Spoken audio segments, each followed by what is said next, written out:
Car, bike வச்சிருக்கிறவங்களுக்கு ஒரு மகிழ்ச்சியான நீதிமன்ற தீர்ப்புங்க. இப்ப சென்னையை சேர்ந்த ஒருத்தர் ஷாப்பிங் மால்ல வண்டி பார்க் பண்றப்ப கட்டணம் வசூலிக்கிறாங்கல்ல, அது வந்து சரியா தவறா அப்படின்னு ஒரு கேஸ் போட்டிருந்தார். அவருக்கு நீதிபதி சொன்ன தீர்ப்பு பாருங்க.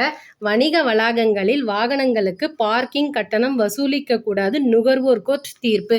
இது ஏப்ரல் 1 இன்னைக்கு வந்த பேப்பருங்க.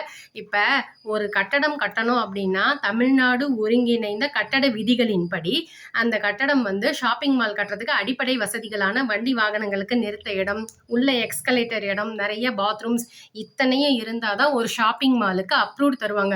அப்படி இருக்கக்குள்ள இது அடிப்படை வசதிகளான இந்த வண்டி வாகனங்களுக்கு மட்டுமே பார்க்கிங் கட்டணம் எதுக்காக வசூல் பண்ணணும், இது வந்து சட்டப்படி தப்பு அப்படின்னு சொல்லி கோர்ட்டு தீர்ப்பு கொடுத்து இவருடைய மன உளைச்சலுக்கு அந்த ஷாப்பிங் ஓனர் வந்து 10,000 ரூபாய் அபராதமும் கொடுக்கணும்னு அந்த கோர்ட்டு தீர்ப்பாயிருக்குங்க. ஸோ இது சட்டப்படி கட்டணம் வசூலிக்க கூடாது. அப்படி கொடுக்குறோன்னா நம்ம ஏமாந்து போய் கொடுக்குறோங்க.